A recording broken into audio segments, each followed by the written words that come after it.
Assalamualaikum warahmatullahi wabarakatuh. Perkenalkan, kami dari kelompok 12 yang akan mempresentasikan tentang Google Analytics.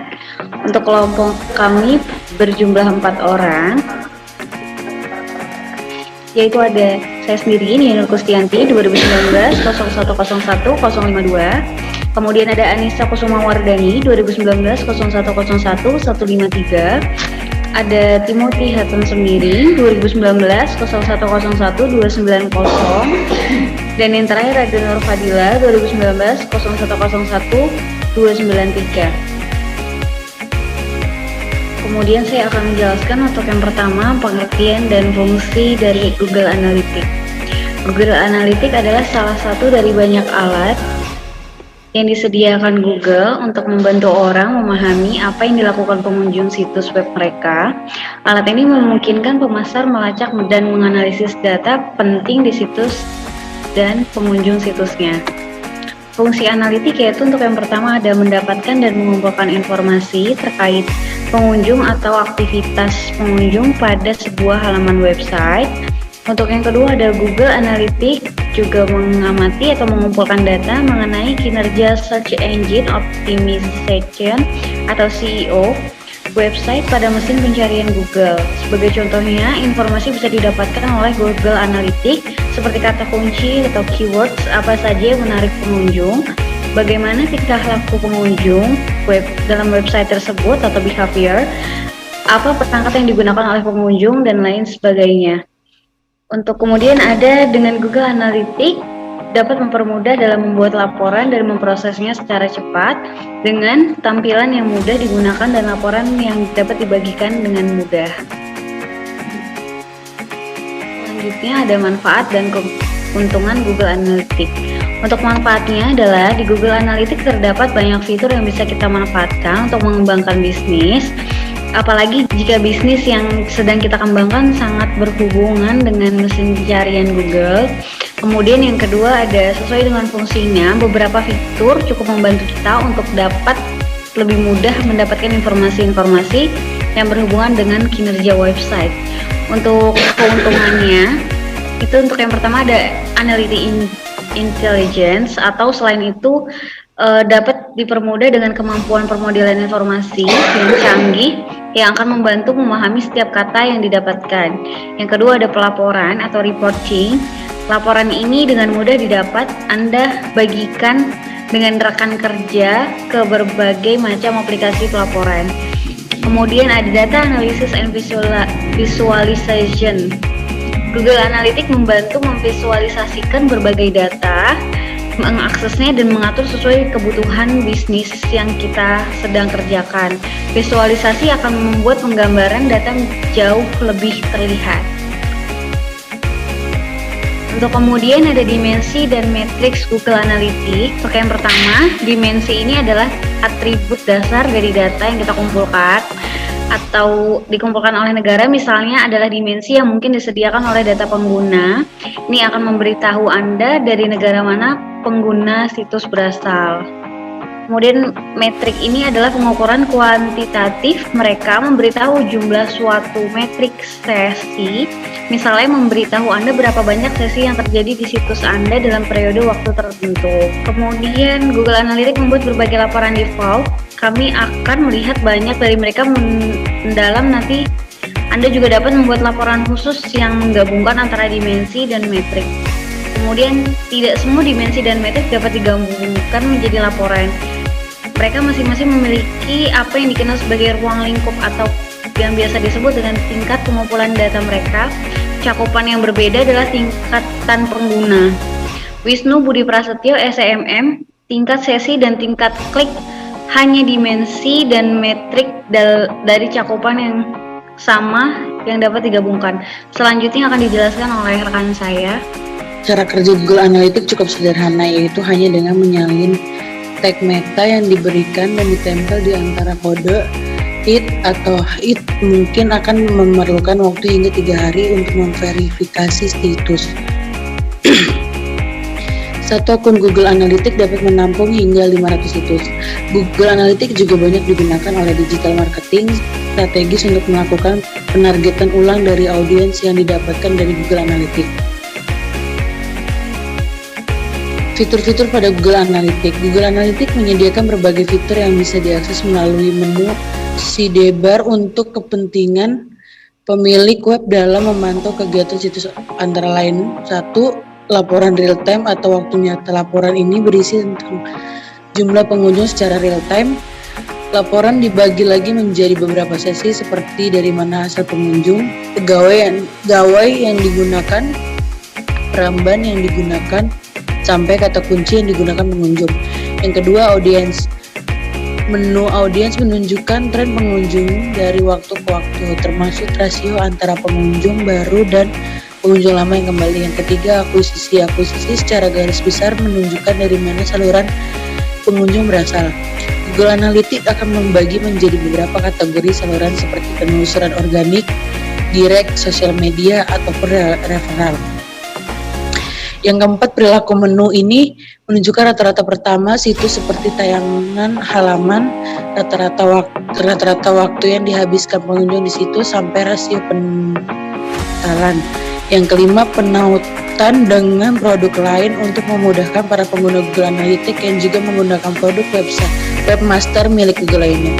Maka Google Analytics bisa dikaitkan dengan beberapa produk Google lain, seperti yang keenam, tautkan Google Webmaster. Pengutan ini berfungsi agar laporan lalu lintas di Google Analytics juga dapat ditampilkan di Google Webmaster. Yang ketujuh, tautkan Analytics Sense. Bagi para penayang Google Analytics Sense, maka bisa juga menautkan laporan penghasilan dengan Google Analytics. Ini berfungsi agar penayang Analytics Sense tidak perlu membuka dua laporan. Yang ke-8, tautkan AdWords. Tautan AdWords berguna bagi para pengiklan AdWords untuk memantau efektivitas iklannya terhadap kata kunci. Direkomendasikan untuk dikombinasi dengan Google Keyword Planner yang juga merupakan tool dari Google AdWords. Cara membaca Google Analytics. Beberapa bagian laporan pada Google Analytics. 1. Komparasi dengan kompetitor. Salah satu bagian yang bisa Anda baca adalah tab benchmark. Tab benchmark channel Anda bisa melihat tren website di industri sejenis dengan yang Anda jalankan. Data yang muncul pada tabel menunjukkan seberapa baik website Anda berkompetisi dan dengan kompetitor di industri yang sama di setiap channelnya. Meskipun ini tidak menjamin data yang diperoleh lengkap dan sama persis dengan kondisi aslinya, tentu ini akan lebih baik daripada tidak ada data sama sekali. Selain itu, perbandingan ini akan memberikan Anda perspektif umum bagaimana website Anda bekerja. Selanjutnya dibacakan oleh teman saya. Oke, berikutnya kedua, lokasi pengunjung. Mengetahui lokasi pengunjung website kita bisa menjadi poin yang menarik untuk dibahas. Kenapa? Karena lokasi asal pengunjung bisa kita gunakan untuk menentukan konten apa yang menarik untuk dibahas. Misalnya saja, target audiens kita kebanyakan berada di lingkungan dengan potensi wisata yang besar. Tentu dengan konten yang dibuat sebisa mungkin memiliki keterkaitan dengan wisata dan produk yang akan kita jual. Seperti berikut, pengunjung tidak hanya berada di area lokal, tetapi tersebar di seluruh dunia. Jadi sangat penting untuk mengetahui dan memetakannya dan memberikan konten yang terbaik untuk mereka. Pada tahap ini, Anda bisa melihat informasi lokasi, user, session, bounce rate, dan lainnya sesuai dengan lokasi. Kita dapat melihat tampilannya di bawah ini. Dan yang ketiga, ada kompatibilitas dengan browser di Indonesia. Tidak semua orang menggunakan perangkat yang canggih. Tidak jarang juga masih banyak orang yang menggunakan perangkat lama. Tentu hal ini perlu diperhatikan. Dengan mengetahui jenis perangkat yang mengunjungi website digunakan, kita dapat meningkatkan kinerja website disesuaikan dengan perangkat yang banyak digunakan pengunjung. Melalui data dan informasi dari catatan perangkat pengguna ini yang di atas ini, kita dapat memastikan browser atau teknologi apa yang sedang mereka gunakan. Dengan begitu, kita bisa memastikan website dapat berjalan dengan baik sesuai dengan kebanyakan perangkat pengunjung. Dan yang keempat, Mengetahui kata kunci populer. Caranya dengan melihat kata kunci yang terkait dengan halaman itu. Kita bisa melihat informasi artikel di mana saja yang sering diakses melalui menu acquisition, ke Search Console, ke landing page.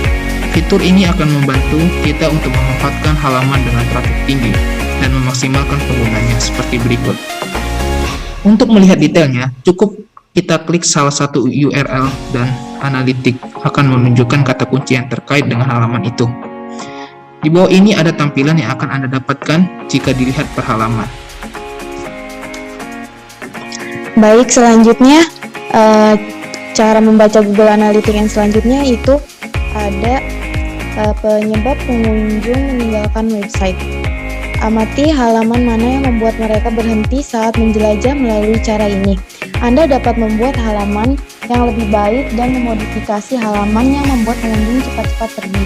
Anda dapat memperbaiki isi halaman itu, menambahkan beberapa link, atau bahkan membuat isi yang berbeda dari yang sebelumnya. Langkah ini akan membantu Anda memahami apa yang tidak disukai pengunjung mengenai website Anda dan menjaga agar mereka bisa bertahan di website dalam jangka waktu yang lama. Berikut gambar tampilannya. Nah, untuk membuka informasi terkait hal ini, Anda bisa masuk ke opsi Behavior, lalu Behavior Flow. Anda bisa melihat informasi bagaimana alur dari pengunjung ketika mengunjungi halaman tertentu. Lalu selanjutnya, yang terakhir itu ada waktu yang tepat untuk mengirim email. Mengirim email adalah salah satu strategi marketing yang digunakan saat ini. Namun terkadang, waktu pengiriman email ini tidak diperhatikan jamnya dan harinya. Padahal jika dilihat dari beberapa informasi dari internet, dapat ditemukan waktu-waktu ideal untuk mengirimkan email ke customer. Cara ini membuat penggunaan email untuk marketing belum berjalan secara maksimal. Anda juga dapat menemukan fitur ini di Google Analytics dengan mengunjungi menu When do you user visit? Melalui halaman ini, kamu dapat melihat informasi terkait dengan hari dan jam padat pengunjung. Pada menu Home, kemudian di scroll ke bawah, maka Anda dapat menemukan beberapa informasi mengenai waktu user mengunjungi halaman website berikut tampilannya. Di sini ada gambar tampilannya. Lalu Anda bisa memanfaatkan data ini untuk menentukan apa saja hal yang akan dilakukan. Kemudian seperti menentukan kapan mengirim newsletter atau notifikasi. Dan yang terakhir ada kesimpulan dan saran. Kesimpulannya adalah kehadiran Google Analytics ini memang sangat membantu para pelaku yang bekerja di industri digital, walaupun dapat diakses secara gratis, traffic atau report yang ditampilkan sangat lengkap. Saran menurut kelompok kami, para marketer agar dapat memanfaatkan Google Analytics dengan baik untuk memantau traffic website atau campaign yang sudah dibuat. Maksimalkan GA karena dapat memberi banyak kemudahan dalam dunia digital termasuk untuk sales. Sekian presentasi dari kelompok kami mengenai Google Analytics. Kurang lebihnya mohon maaf. Assalamualaikum warahmatullahi wabarakatuh. Terima kasih.